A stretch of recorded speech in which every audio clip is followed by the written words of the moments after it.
Hello, hopefully you enjoy this upcoming performance from National eTheatr.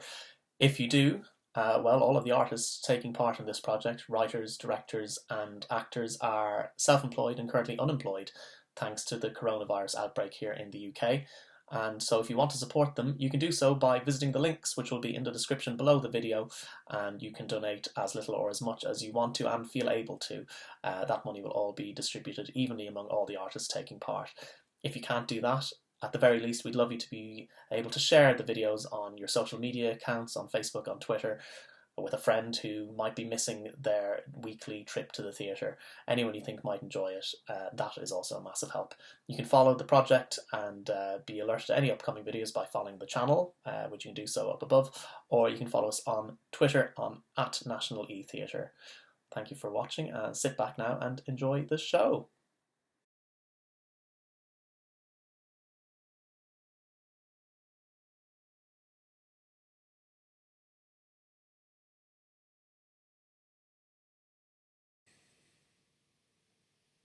Hi, Phil. Happy birthday. Another year. Blimey. Can you believe it?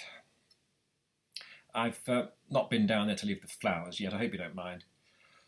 Weather's been dismal all day, but it's meant to brighten up a bit tomorrow, so... Apparently, they've tarmacked the car park. Can't say I approve. Tarmac looks dreadful in places like that. Hardly scenic. Why do they always have to go spoiling things? This last year, it's gone so quickly. I say that every year. So, what's happened? Well, obviously, I'm another year older, as you can see. At least I haven't put on too much weight. The suit I bought for your nephew's wedding still fits, although one of the trouser pockets needs darning. I don't think people darn things anymore. I don't think people repair things. They just buy new because things are so cheap. Nothing is made to last, so no one is surprised when things are thrown away or lost, even things that have been there for 100 years. Take the library, you know, the one on Pine Street. Lovely old red brick building. Well, wouldn't recognise it now. Neither would I, for that matter. It's been boarded up for months. First they closed it on Wednesdays. Cost cutting, they said. And one day it closed completely. There was work needed doing, but I don't think anyone believes it'll ever get done. To be honest, I was never that impressed with their selection. Too many crime novels. Lots of big print, not enough poetry. I always had to order things in. I remember I once asked the woman there if they had any classics, and she pointed me towards their Jane Austen and Charles Bloody Dickens. No, the classics, I said. Cicero, Ovid. And she just frowned at me. I mean, if that's what the librarians are like, is it any wonder they're closing down? And not just here, but everywhere. I'm told there's a Facebook page, some campaign to try saving it. A fat lot of good that'll do. You won't remember Facebook, Phil, it was just starting off. And it was mostly for youngsters back then. Now everyone's on it. I'm not, of course. I refuse to share my business with the world. But your sister is. I saw her and Jeff about 3 months ago, near the new shopping centre. They had M&S vouchers. I bumped into them and Carol said we should all get together sometime, but we never did. She told me I should get on Facebook. So that's how everyone keeps in touch these days. From what I can gather, it's how everyone does everything these days. So, there's a Facebook page to save the library, but out here in the real world, the building is just rotting away behind those boards, while the council waits and waits to sell the plot to some eagle-eyed developer. Prime location, near Main Road. I can see it now. Student flats. It's always student flats. After all, what's a library these days? Kids don't read. They've all got mobile phones, even the little ones. They've all got these tablets, they call them. Like a phone, but bigger. They play games on them. Last Christmas, when I popped round to Cynthia and Mike's, their grandsons were there, Richard's boys, and they hardly said a word. Just sat there on the rug, playing their games and watching some screechy adolescent who was opening boxes and taking out the latest must-have gadgets. YouTubers, they're called. I despair. I know that reading is a solitary, perhaps even a selfish act, so who am I to judge? But this is different. It's part of something bigger. People have changed, Phil. It's not just that they don't read. This is something else, something aggressive. People resent knowledge. They distrust it. And intelligent people in the public eye feign ignorance. Even the politicians are at it. Any time an MP seems bookish, all you hear people say is that they prefer someone more down to earth. Down to earth? What's that supposed to mean? There's something toxic beneath all this, as if it's by design. You'll think I'm being paranoid, I'm sure. I can picture you now. Sunday morning, you're making breakfast, I'm reading the papers and having one of my little rants, and you tell me I'm being paranoid, seeing patterns and plots where none exist. And maybe back then you were right, but now I'm not so sure. Otherwise, why would they start with the libraries? And why, at the precise moment when they're closing libraries, would they encourage a culture in which knowledge and learning are seen as abnormal, as some sort of weakness? I'm sorry if I am ranting a bit, but I've had a year of it. Really, I have.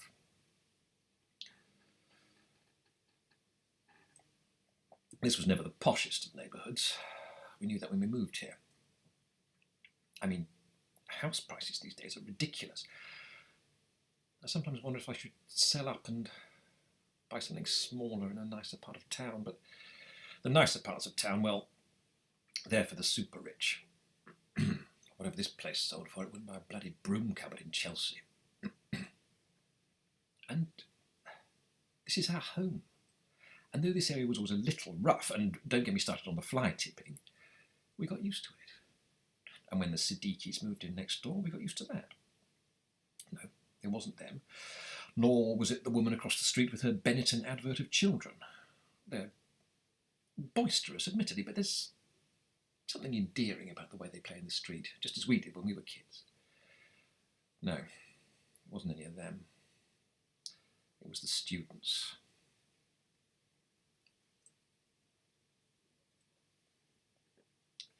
We never used to get students around here, but they built a new campus where the biscuit factory was. It's part of the old Polytechnic, which is now the University of somewhere or other.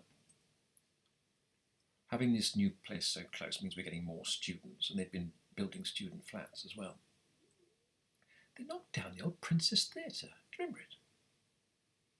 Lovely old Art Deco place, and they bulldozed it to put up some ugly pile of plastic and glass. But the thing is, those flats cost a small fortune. They have a dishwasher in every room. There's a gym, a cinema. Honestly. They're for wealthy students from China and whatnot, which means the rest of them are renting some of the houses around here, including next door.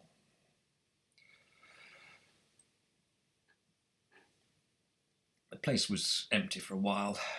There'd been a lovely young couple with 3 children, but they had to move in with her parents, somewhere a bit grim in the Midlands. The garden became overgrown. It rained a lot that summer. And then, in September, the students moved in. It was a Sunday afternoon, and I heard their front door slam. I went to our bedroom window and watched this dark-haired lad carry his possessions from a state car into the house.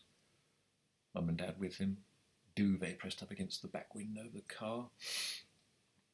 And they were carrying boxes full of tins and ready meals. Next day, another 2 cars showed up.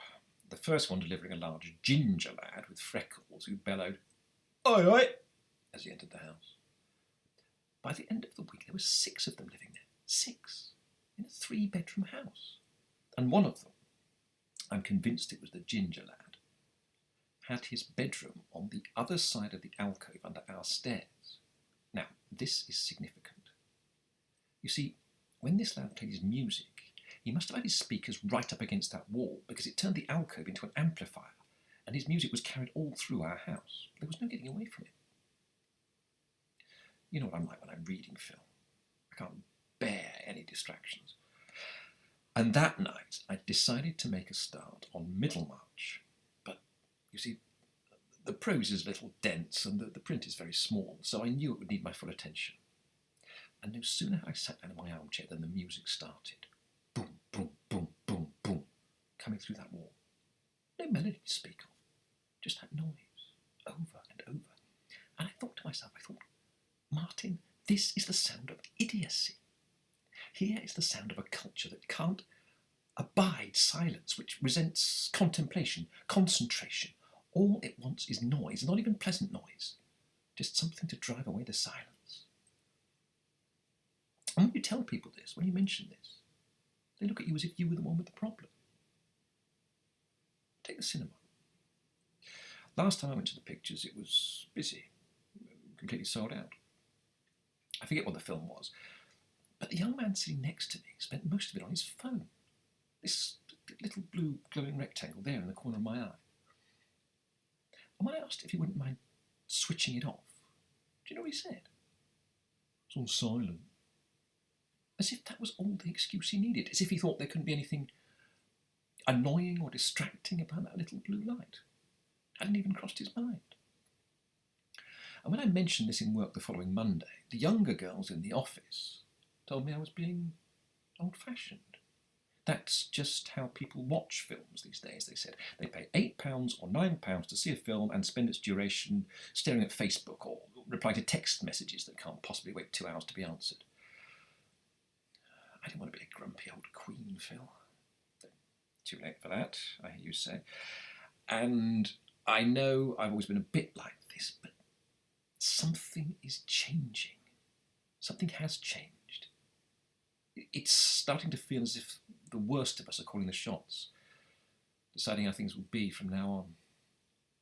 You don't like having a blue light in the corner of your eye? Well, too bad. That's just how it is.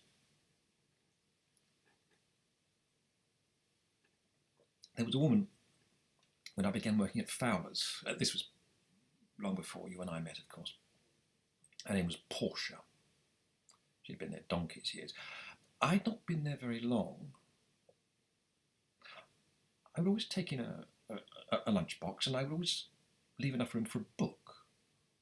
Not War and Peace, but a decent-sized paperback. One day I took in Milton's Paradise Lost. I think I'd not long started reading it. And as I sat there, reading and eating my sandwiches, Portia came into the staff room and said, "Oi, what are you reading?" I thought it was poetry, and she laughed. And then she told everyone else what I was doing, and they laughed too. And then she said something, I forget exactly what it was, but it was something like, "A bit poncy, isn't it?" And suddenly I was the butt of a joke I didn't understand. What was so poncy about anyone reading Milton? After that, I never took a book to work again. And to be honest, though I'm sure it was very sad for those still working there, part of me was glad when that place closed down. Because I would always associate that shop, or more precisely its drapery department, with Portia's ignorance. And the reason I mention all this, Phil, is that it's beginning to feel as if the Portias of the world are now in charge. I thought the noise would die down after a week. Just blowing off steam, I thought, before their lectures start. Soon as that happens, they'll knuckle down and I won't hear a peep out of them. Fat chance. Oh yes, there were nights when they wouldn't have parties, but Fridays and Saturdays, you could guarantee there would be music and screaming and laughing from 8 p.m. through into the early hours. And it wasn't just the 6 of them. They'd invite friends round, and the friends would laugh and scream and whoop, and as the voices got louder, so did the music. Well, why didn't you ask them to turn it down, I hear you say? And I did. Once.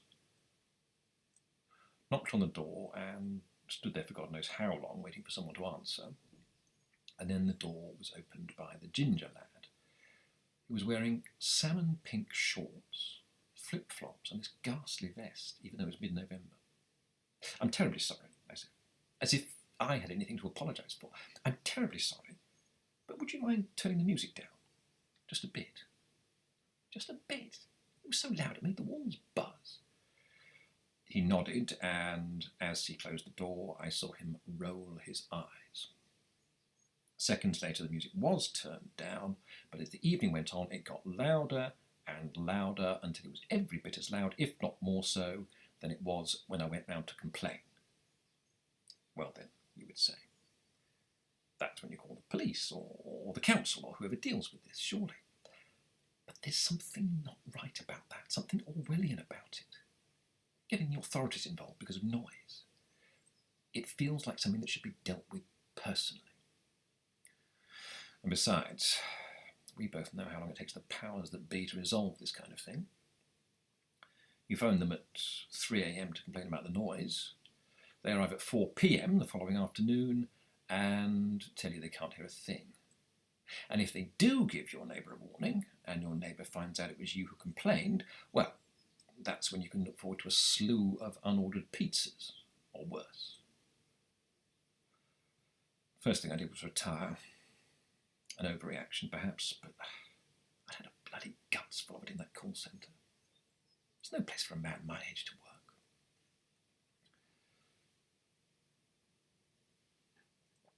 I think I went on about it enough in last year's message, so there's no need to go over old ground, but there's no dignity in work like that. And that's all the work there is now.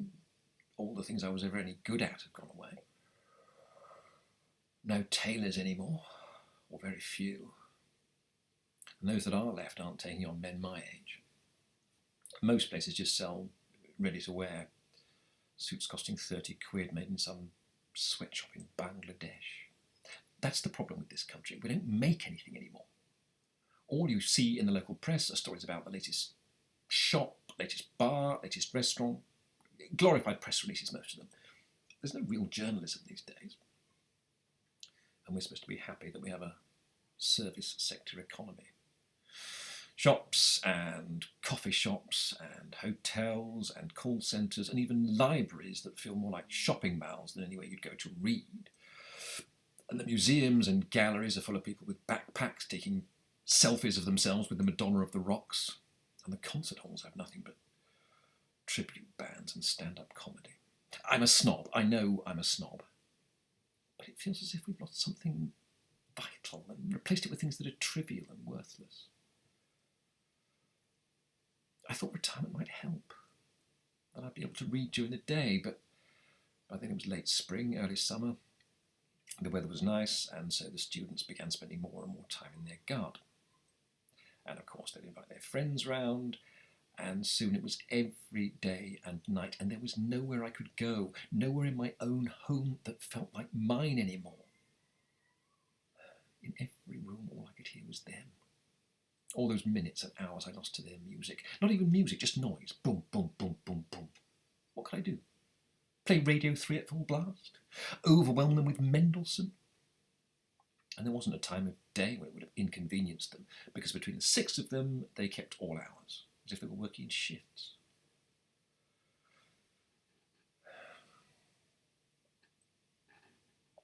I think, in hindsight, what upset me most was the opportunity they were wasting. Never went to university myself. Left school at 16, straight into a shop. That was Ponsonby's, the tailors. Couldn't have afforded university in a million years. Well, I can imagine what my father would have said if I'd ever broached the subject. But that lot, 3 years, 3 whole years to read, and they spend them laughing and screaming and whooping along to that racket. When they weren't doing that, they were having sex. Couldn't even go out into the garden without hearing some cheap IKEA bed frame squeaking away through an open window. I spoke to their landlord once. He was there to trim back the garden, which they'd allowed to get awfully overgrown. I saw him trimming the privet, and I said, "Excuse me." I said, "Excuse me, but could I have a word?" And he looked at me as if I'd put him out. But I told him that his current tenants were rather noisy, and perhaps ours wasn't the best neighbourhood for students because it's mostly families and the elderly. And he said, "Not anymore." And I said to him, "Well, wouldn't it make more sense to rent to someone on a long-term basis, tenants who might stay for 5, 10 years rather than 1? And he said far from it. He said in a student house, he can rent by the room and turn living rooms or dining rooms into bedrooms. He was running a business, he said.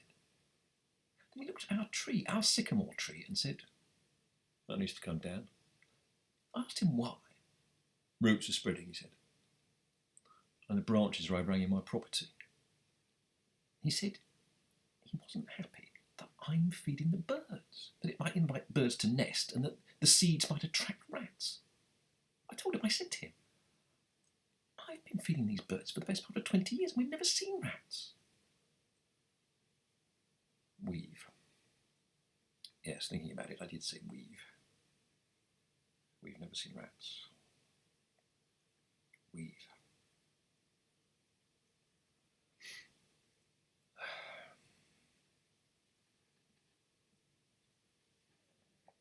I asked if he'd do something about the noise and he just scoffed, shrugged his shoulders and went back into the house. Perhaps I should have taken a number. I'm not proud of what I did next, Phil. I should tell you that. I won't make excuses for it, and I will never apologise, certainly not to them or their landlord, but neither am I proud of it.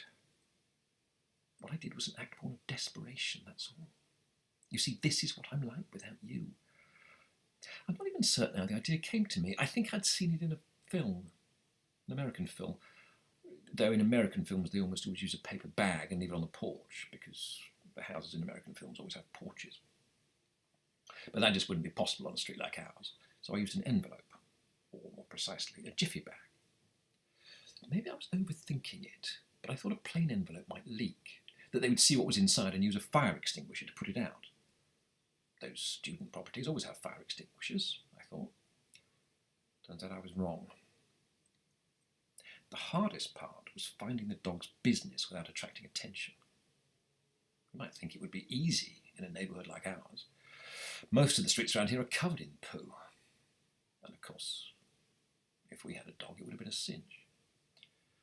Finding dog poo wasn't the problem.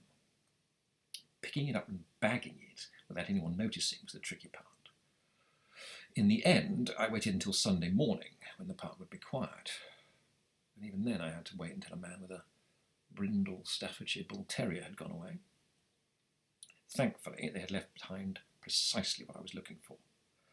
His complete lack of consideration for others was my gain. When I got it back, it took no fewer than 3 attempts to get it into the jiffy bag, all done over the sink. I thought it might just flop into the envelope, but it involved an awful combination of tipping, kneading and pouring. You'll be pleased to know I sealed it not with a lick, but with sellotape. In hindsight, perhaps I should have just mailed it to them. Slid it through the letterbox late at night, knowing that one of them, preferably the ginger lad, was in for a nasty surprise. Wouldn't that have been enough? No. It needed more. It needed them to stamp on it. I knew this from the films I'd seen. And so, seconds before leaving the house, I doused one half of the jiffy bag in lighter fluid. Now in this, I was rather clever. You see, I haven't smoked a cigarette in almost 20 years, so I knew it would arouse suspicion if I bought everything from the corner shop. They'd know my face. And so I bought the lighter fluid and lighter from one of the pound shops in town, along with various things I didn't really need. 2-pack of tinned sweet corn, a pair of scissors, family-sized bottle of shower gel. Then, later that night, once the jiffy bag was half drenched, I waited by our front door until the street was quiet. I stepped outside, and that was when I set fire to the bag. My word, it caught quickly. It even singed some of the hairs on my wrist. Well, I couldn't faff about, so I shoved it through the letterbox, rang the doorbell, and then darted back into our house, closing the door behind me as quietly as I could. I'm not really sure what happened next. I know that I waited in our hallway with my ear against the wall, and I waited. Couldn't hear a thing apart from their music. Boom, boom, boom, boom. I know from what I was later told that they couldn't hear the doorbell, and so The burning jiffy bag set fire to the doormat, and the doormat set fire to the hallway, and the hallway set fire to the living room, and so on. No one died, thank goodness, in case you were worried. Not even injured, apart from a little smoke inhalation. The house didn't fare so well. Gutted from top to bottom. All that cheap furniture, you see. When it was put out, all that remained was a shell. But that's the thing about these Edwardian terraced houses. The bones of them were made to last. Our insurance covered the damage from where the fire had spread into our attic. Fortunately, by then, the fire engines had arrived. I think the water did almost as much damage as the fire and smoke. And the Christmas decorations were ruined, but then I haven't put up a tree since. Well, the insurance company also paid for 5 nights at the Hilton while the work was being done, which was nice. I was questioned by the police. I say questioned. They asked me a question. Had I seen or heard anything suspicious before the fire?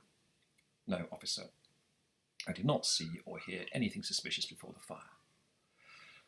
First thing I heard about it was when I heard them all weeping and screaming in the garden. Though the fact they'd finally turned their music off was also a giveaway. The press said there'd been a spate of arson attacks, which was the first I'd heard of it. Anyway, I've probably taken up enough of your time, if there is such a thing as time where you are. Not sure what I'll do with this video. Imagine if someone saw it. Imagine if I was hacked and it got shared on Facebook or that Twitter thing. Huh. Clapped in irons. Up before the judge. Can you imagine? I think the man I spoke to, next door's landlord, I think he sold it. Or sold the land. One or the other. It would be nice if someone chose to live there. To make a life there. Who knows?